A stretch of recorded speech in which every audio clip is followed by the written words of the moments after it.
Good morning students, मैं प्रदीप कुमार एक बार फिर आपके बीच लेके आया हूँ फिजिकल एजुकेशन का चैप्टर 10 और जिसका नाम है ट्रेनिंग इन स्पोर्ट्स। तो आज हम बात करेंगे स्पोर्ट्स के अंदर ट्रेनिंग है वो क्यों इंपॉर्टेंट है और सभी जितने भी स्पोर्ट्स हैं उनके अंदर ट्रेनिंग है वो किस टाइप की होती है, तो उसके बारे में चर्चा करते हैं। तो हमारा जो पहला है ट्रेनिंग के बारे में पहले डेफिनेशन पढ़ते हैं। इसकी डेफिनेशन क्या कह रही है इसकी कि it is a special process of preparing of sports person based on scientific principle aimed at improving and maintaining the higher performance capacity in different sports activity. जितने भी डिफरेंट स्पोर्ट्स एक्टिविटी है ना उनके अंदर हाई परफॉर्मेंस है उसको gain करने के लिए हमें सबसे पहले किसकी जरूरत होती है, ट्रेनिंग की जरूरत होती है। और ट्रेनिंग है ना उसके जो ऑब्जेक्टिव्स हैं, उद्देश्य हैं वो क्या है। पहली बात करते हैं हम इम्प्रूव फिजिकल फिटनेस। पहली बात सिंपल सी बात है भैया, हम ट्रेनिंग है वो किसके लिए करते हैं, पहली बात अपनी फिजिकल फिटनेस है इसको इम्प्रूव करने के लिए करते हैं। दूसरी चीज करते हैं हम इम्प्रूव मेंटल फिटनेस, मेंटली भी हमें मजबूत करती है ट्रेनिंग। उसके बाद बात करते हैं इम्प्रूव स्पोर्ट्स स्किल। जितनी भी स्पोर्ट्स स्किल होती है जैसे कैचिंग हो गया, थ्रोइंग हो गया, देखो ये जितनी भी स्किल्स होती है ना वो हम स्टार्टिंग से बात करते हैं। पहली मोटर स्किल्स कौन सी होती है, किसी भी चीज को होल्ड करना, उसके बाद कैच करना। जैसे हमने जन्म लिया उसके बाद जन्म के साथ साथ कोई चीजें है ना वो हमने अपने पेरेंट्स के द्वारा सीखी और उनको क्या कहते हैं, मोटर स्किल्स कहते हैं। जैसे चलना है, बोलना है, कोई चीज को पकड़ना है, जंपिंग है, रनिंग है, वॉकिंग है, ये सारी चीजें क्या है, ये मोटर स्किल कहलाती हैं। और वो सारी स्किल हमें कहां से आती है, वो हमें आती है पहली बात तो हमारी जो गाइडेंस है वो कहां से मिलती है, पेरेंट्स से। उसके बाद दूसरी बात करते हैं हम अगर कहीं भी हम स्पोर्ट्स के अंदर इन्वॉल्व होते हैं तो जो कोचेज हैं वो हमें किसके बारे में बताते हैं, स्पोर्ट्स स्किल्स के बारे में बताते हैं। उसके बाद में आता है भाई इम्प्रूव परफॉर्मेंस। देखो हमने पहले देखो अपने फ्लैशबैक में जाओ, उसके अंदर हमने क्या किया था, जो भी हमारे बेसिक स्किल थी ना वो हमने कहां से सीखी। पहले हमने क्या किया, जैसे कोई मान लो हमने किसी कुछ चीज पकड़ने के लिए दे दी, जब हम छोटे बच्चे थे 1 साल या 2 साल के, उस टाइम क्या हुआ हमारी जो पकड़ थी ना वो इतनी मजबूत नहीं हुई। लेकिन उसके बाद जैसे जैसे हमने एक्सरसाइज स्टार्ट किया, उस चीज को पकड़ना शुरू किया, लेकिन हमारे जो मसल्स हैं वो इंप्रूव हुई, तो उसके बाद में क्या हुआ, अब उसकी जो होल्डिंग कैपेसिटी है ना उसके अंदर इंप्रूवमेंट आया। तो ये चीज हमें क्या सिखाती है,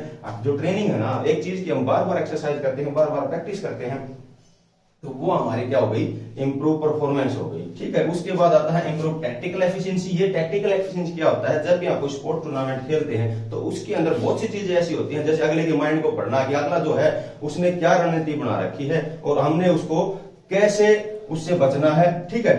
ये चीजें हमें कहां से आती हैं, ये हमें आती हैं स्पोर्ट्स और ट्रेनिंग के अंदर आती हैं। अब बात करते हैं हम कि जैसे हमने बताया आपको कि अब बात करते हैं प्रिंसिपल, इसके सिद्धांत क्या है, किन सिद्धांतों के ऊपर जो है ट्रेनिंग काम करती है। पहला ही लिखा हुआ है मैंने, कंटिन्यूटी ऑफ ट्रेनिंग। अब ट्रेनिंग है ना वो कंटिन्यू होनी चाहिए। कई बार हमने देखा होगा जैसे आप हमने को काम किया उसको हम 3 दिन के बाद रेस्ट के बाद दोबारा से करते हैं। जैसे जो इंप्रूवमेंट हमारे मसल्स के अंदर अभी हुआ है, जैसे हमारी मसल्स हैं वो क्या हो जाती है भाई, तनाव में आ जाती हैं और उसके बाद हम उस चीज को रेस्ट के ऊपर ले जाते हैं। तो अगर रेस्ट करते हैं, अगर वही चीज एक्सरसाइज हमें थोड़ी थोड़ी हल्की हल्की करते हैं तो वो क्या हो जाता है, हमारी कैपेसिटी बढ़ जाती है। लेकिन उसके अंदर कंटिन्यूटी नहीं रही तो उसके बाद क्या होगा, हमें दोबारा से उस चीज को जीरो से उठाना पड़ेगा। तो वो क्या हो गया, कंटिन्यूटी ट्रेनिंग है। पहली चीज कहती है कि जो ट्रेनिंग है ना वो कंटिन्यूसली होनी चाहिए। उसके बाद है आगे इंक्रीजिंग द ट्रेनिंग लोड। जो भी ट्रेनिंग के लोड है ना, जैसे हमारा आज के दिन मान लो बताया आपने 5 किलो वेट उठाया, उसके बाद अगर अगले दिन आप 5 किलो वेट उठा रहे हैं तो वो तो आपको इजी हो जाएगा बहुत ही ज्यादा, क्योंकि रेगुलर आपकी प्रैक्टिस चल रही है, पिछले 3-4 दिन से आप उस चीज को प्रैक्टिस कर रहे हैं, तो वो आपके लिए क्या हो जाएगा, बहुत इजी हो जाएगा। उसके बाद आपको क्या करना होगा, धीरे धीरे है ना वेट है उसको, जब लोड है उसको बढ़ाना पड़ेगा। जैसे मान लो आज किसी कोच ने आपको टास्क दिया कि आपको 200 मीटर दौड़ना है, आप 5 दिन से 200 मीटर ही दौड़ रहे हैं, तो आपके लिए बहुत इजी हो जाएगा। आप कहोगे मेरे को ऐसा नहीं हो रहा सर ये, ठीक है। तो उसके साथ क्या करेगा कोच, वो आपको और लोड है वो बढ़ाता चला जाएगा धीरे धीरे। उसके बाद आता है एक्टिव पार्टिसिपेशन। आपका जो पार्टिसिपेशन है ना वो एक्टिव होना चाहिए। कहीं आप ये है कि फिजिकली तो आप उसके अंदर इन्वॉल्व हो लेकिन आप मेंटली कहीं और जा रहे हो, तो फिजिकल जो पार्टिसिपेशन है ना, जो आपको बताया जाता है, जो टास्क आपको बताया जाता है उसके ऊपर आपको काम भी करना चाहिए, आपको होमवर्क करना चाहिए। और उसके अंदर जो भी स्पोर्ट्स है हमारा, एक्टिविटीज है, उनके अंदर एक्टिव पार्टिसिपेशन होना चाहिए। अगर आपका एक्टिव पार्टिसिपेशन नहीं है तो आपको बहुत ज्यादा इंजरीज होने का जो है ना खतरा रहता है। जैसे मान लो आपका जो ध्यान है वो ट्रैक के ऊपर नहीं है, तो हो सकता है आपका जो मसल्स है ना उनके अंदर कोई इंप्रूवमेंट ना हो और आपके जैसे पैर हैं उनके अंदर कोई मोच वगैरह आ जाए, जैसे ठीक है ना, स्प्रेन स्ट्रेन जिनको बोलते हैं। ठीक है। उसके बाद आता है प्लान एंड सिस्टमैटिक ट्रेनिंग। एक बात उसके अंदर हमारा जैसे टीचिंग के अंदर लगा लो, हमारा टीचिंग मेथड होता है, उसके अंदर हम एक प्लानिंग तैयार करते हैं पूरे दिन की। हमें पहले क्या करना है, सबसे पहले हमें क्या करता है, इसके लिए प्लानिंग है। जैसे मान के चलो कोई भी कोच है वो आपको सबसे पहले क्या कराता है, जनरल वार्म अप कराता है। उसके बाद क्या करता है, उसके बाद आता है भाई तुम्हारा जॉगिंग और वार्म अप। ठीक है, जॉगिंग करेंगे, उसके बाद आपको फुल वार्म अप हो जाएंगे, उसके बाद आएगा आपका स्पेसिफिक वार्म अप जो भी किसी भी स्किल्स को इंप्रूव करता है। पहली बात आई आपकी किसकी, हमारी जो भी स्ट्रेचिंग है ना, स्ट्रेचिंग मसल्स हैं, पहले उनको क्या किया हमने, वार्म अप किया, उसके बाद किया हमने स्पेसिफिक वार्म अप, जो किसी भी गेम के अंदर इन्वॉल्व होती है, कोई भी चीज लगा लो। ठीक है, तो ये क्या होता है, सिस्टमैटिक ट्रेनिंग होती है। उसके बाद आता है जनरल एंड स्पेसिफिक ट्रेनिंग, जो मैंने पहले आपको एग्जांपल दे दिया अभी। सबसे पहले कोई आदमी है वो क्या करवाता है, आपको कोई ट्रेनर है वो क्या करवाता है, स्पेसिफिक वार्म अप नहीं करवाता, उसको जनरल वार्म अप बोलते हैं। जैसे हल्का हल्का हाथों का तालिया, जैसे ये मूवमेंट हो गया हाथों के, उसके बाद जो हमारे ज्वाइंट्स हैं उनके मूवमेंट हो गए, वो सारे क्या कहते हैं, जनरल में आते हैं। और उसके बाद स्पेसिफिक वार्म अप हो गया, जैसे किसी भी गेम के अंदर लगा लो तुम, जैसे वॉलीबॉल के अंदर लगा लो, तुम्हें फिंगर सिक्ल करनी है, उसके साथ साथ तुम्हें क्या होगा, अब जैसे फिंगर की एक्सरसाइज करनी है। जैसे ये हो गया, मैं बॉल को पुश कर रहा हूं, तो वो क्या है, हमारे जो फिंगर है ना, ये क्या है, हमारी उसकी स्पेसिफिक स्किल है और किसके अंदर काम आएंगे, क्योंकि हमारी जो फिंगर है हमारे पास बॉल आएगी तो उसके ऊपर बहुत ज्यादा फोर्स पड़ेगा, तो उसको हमें क्या करना है, कंट्रोल करना है। तो वो इसके अंदर आता है, स्पेसिफिक ट्रेनिंग के अंदर आता है। उसके बाद बात आती है भाई एंश्योरिंग रिजल्ट्स। अगर ये तरीके से हमने कोई भी ट्रेनिंग कर ली तो इसका मतलब ऑब्वियसली बात है कि हमारे रिजल्ट्स हैं वो आएंगे। और जो ट्रेनिंग है वो किसके लिए की जाती है, रिजल्ट्स के लिए। रिजल्ट बेटर रहेंगे तो हम ट्रेनिंग करेंगे तो ही रहेंगे। ठीक है, उसके बाद आता है एडेप्टेबिलिटी। हम किसी चीज को हमारी लाइफ के अंदर जो वर्ड है ना उससे पता चल रहा है कि कोई चीज है वो पहले से चल रही आ रही है, हम उसको अडॉप्ट कर रहे हैं। कई लोग क्या होते हैं कि जैसे यही लगा लो आप, हमारे जो इंडिया के जो टॉप मोस्ट प्लेयर हैं वो क्या करते हैं, कई बार कैंप लगा के आते हैं विदेशों के अंदर, तो वहां पर क्या है, वहां की अडेप्टेशन है, यहाँ की जो सोसाइटी है ना उसके अंदर भी देखना होगा, तो वहां का जो कल्चर है उसके अकॉर्डिंग भी चलना होगा कि हमें अब वहां पर क्या चल रहा है, हम किस प्रकार की ट्रेनिंग कर रहे हैं, वो चीजें हमें सिखाती हैं। और ट्रेनिंग है वो कैसे करनी है और किस लेवल की करनी है।